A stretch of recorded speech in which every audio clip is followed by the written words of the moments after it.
Hello and welcome to another Fortress of Solitude trailer breakdown. Today I will be breaking down the recently released final trailer for Rogue One, a Star Wars story. So let's get into it.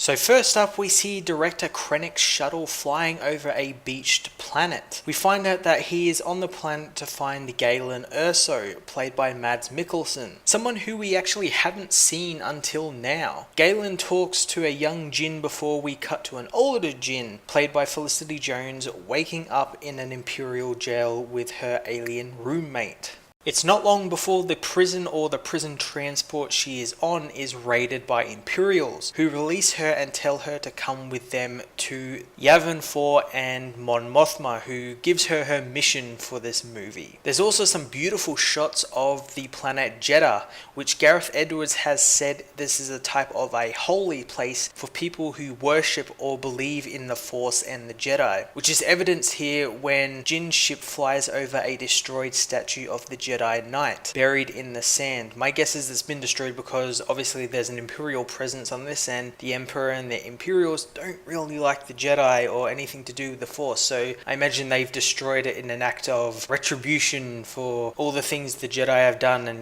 going against the Imperial. Next we see Krennic's shuttle, this time on a stormy canyon-like planet where he meets Galen at some type of Imperial installation. This, I guess, is some type of research lab or some type of place where they've put Galen so he can build the Death Star, and this is the planet that it's probably going to be orbiting when it's being constructed. Maybe it's an area on Scarif that's different to the other places. Maybe it's a completely new planet. I'm not really too sure. I know there's been rumors about which planet this is, and it might be Iradu. I've heard that name thrown around, and that's a planet from the old canon and everything, but I'm really interested to see all these different facilities and everything that we're going to be seeing in this film. Next we get a look at Bodhi Rook, who is kind of like the pilot, mechanic, engineer for the team, and he's actually the one who comes up with the Rogue One call sign, since they are asked for a call sign at a base they're landing at or a planet they're coming inbound to, so we're not really too sure what exactly it is. It could be Jeddah, it could be the Yavin base, it could be a number of different things, so I think that's really cool how that sort of call sign came about. Then we get Krennic talking with Vader about the power of the Death Star, and this is intercut with some really cool scenes of some TIE fighters flying up to the Death Star, and the Death Star looks absolutely amazing. I can't wait to see it in IMAX. Now there's an interesting scene here which I'll reference later on when something explodes, and that's when we see the inside of the Death Star, and on one of the view screens is focusing on the city that's on Jeddah that we've seen in the second trailer, and I'll talk a bit more about that when we see the explosive scene a little later on. Next we see some rebel leaders discussing the Death Star and how they could even match up to it. The theme of this trailer really is about hope and how rebellions are built on hope, and it's echoed throughout the trailer from Jin and from Saw and everyone. So it's really cool that they're sort of building up basically a new hope. We then get to see some of the action in the streets of Jeddah, which involves an AT-ST, or a chicken walker, quote unquote. This is actually something we haven't seen in live action since 1983, when Return of the Jedi came out and introduced them in the Battle of Endor scenes. So some 30 years later, it's still awesome to see them, and obviously this is new technology and everything, and they look absolutely incredible. Look exactly like the ones from Return of the Jedi, which I think is awesome. Next we see Forrest Whitaker's character Saw Gerrera, someone who has made the jump from animation to film. And in this film, he needs some convincing to help the rebellion. My guess is all the wars he's been through, the Clone Wars and everything, and he has been through some, as evidenced by his robotic leg. I think they've sort of jaded him a bit, and he's kind of lost his way and lost his faith and hope.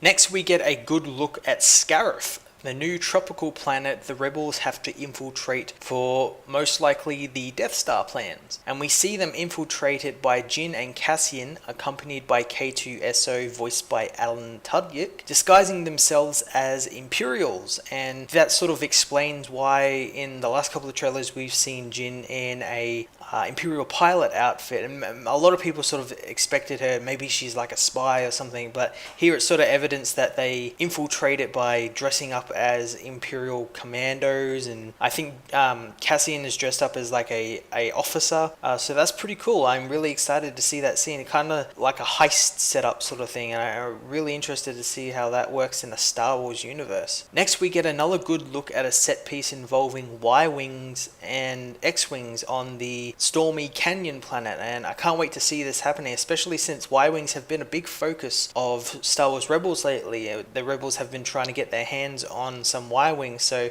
maybe this is sort of the end result, which is really cool, and it's sort of connecting everything up. I thought that was really cool.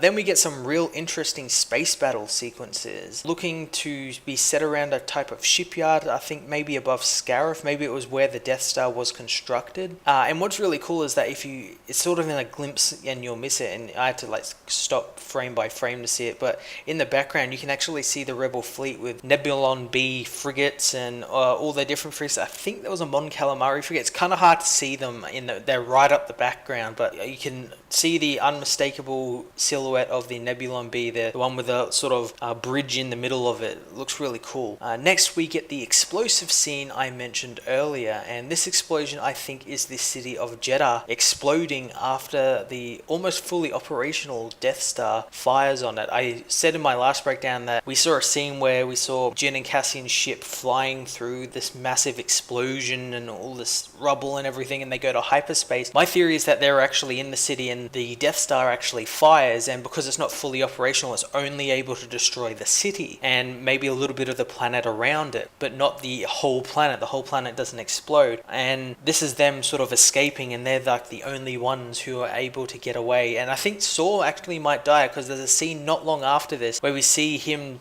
talking about bringing hope back, and in the background you can see like the building he's in sort of like shudder and sort of start breaking apart when you see like dust and stuff, and so I'm wondering if maybe he sacrifices himself on this planet for them. Now we get the scene everyone has been talking about, and that's Vader's arrival, and we see him sort of striding up towards Director Krennic, and whenever Vader strides or fast walks, you know something is about to go down. My guess, maybe Krennic has let the plans escape and Vader's here to sort of set things right in the world and maybe choke out some people, so I'm really excited to see that. All in all, this movie looks absolutely incredible and looks completely different to what any other Star Wars film has been. This is like a war film set in the Star Wars universe, and I'm so excited to see what they're going to do with this film, and I can't wait. We've got 2 months left, and I'm not going to try and watch any more footage. I know a lot of people are trying to do that, but it's going to be really hard, especially after this trailer, which was absolutely incredible.